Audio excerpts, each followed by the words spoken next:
रहेगी, क्योंकि बिहार के इलेक्शन के बाद नहीं, हम रीजनल पार्टीज के जो उम्मीद है वो हार चुके हैं शायद। नहीं, देखिए आरजेडी आपके दोस्त पार्टी है, साथ में कांग्रेस है, आप सारे अलायंस है। बिहार के इलेक्शन आपको कहीं लगता है कि रीजनल पार्टीज के बड़ा ठोस है?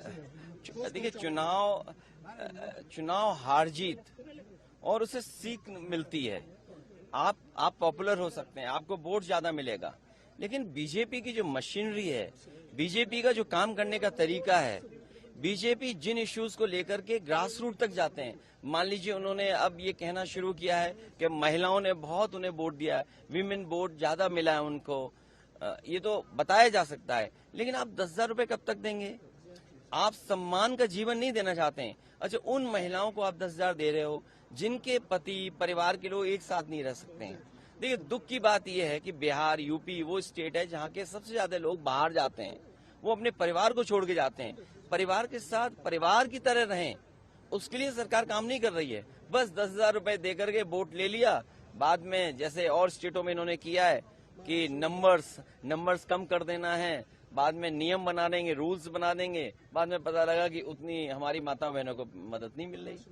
सेम महाराष्ट्र में और किसी स्टेट में इसी तरह का काम होता है। आप कैसे रीड करते हैं सर, क्योंकि काफी सालों से आप पॉलिटिक्स को देखते जा रहे हैं, बीजेपी का इस बेहतरीन विन कहा जा रहा है उनके तरफ से, इंडिया का बेहतरीन विन जेडीयू को, आप कैसे देखते हैं सर? नहीं, इतना सीट जीते हैं, 202 डबल सेंचुरी, हजम नहीं हो रहा।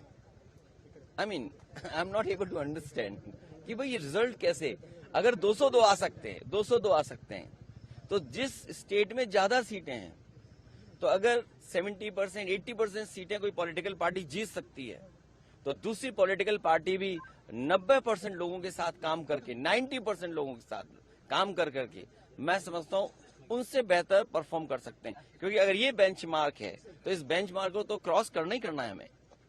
लेकिन सर, जिस तरह से, एक लास्ट क्वेश्चन सर, आप इस इलेक्शन से क्या सबक सीख सकते हैं, या टीएमसी हो, जेडीयू हो, आप मेनली आरजेडी हो, या आपके एसपी तो बड़ी तगड़ी पार्टी है यूपी में, क्या एक सबक है कि किस दिशा में जाना चाहिए नेक्स्ट इलेक्शन में? यूपी में हम लोगों ने हार से ही सीखा है, और हार से ही सीखने का मौका मिलता है। जब आप बिल्कुल नीचे पहुंच जाते हैं तब आपको लगता है कि वो ऊंचाई पर कैसे पहुंचे हैं। हम हारे थे, मुझे याद है, हमें 5 सीट मिली थी, मैं सरकार नहीं बना पाया, और उसके बाद डबल इंजन, उन दोनों डबल इंजनों को हमने हराया, और ऐसी ऐसी सीटें वो हारे हैं अभी भी शायद वो कल्पना नहीं कर सकते। अभी बिहार की जीत यूपी की जीत को बराबरी नहीं कर सकता। यूपी की जीत अलग जीत है, बिहार की जीत अलग जीत है। आप बिहार जीत सकते हैं, लेकिन यूपी की जो हार हुई है उसको अभी हार में जीत में बदलने में समय है।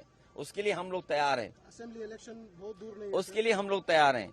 आज जब हम और आप मिल रहे हैं, हो सकता है कि अगर 11 जनवरी 2027, अगर 11 जनवरी 2027 को डिक्लेयर होता है इलेक्शन, तो आज हमारे पास 423, 424 दिन है, और यूपी में 403 असेंबली है, तो हमारे पास 20 ही दिन तो स्पेयर में है।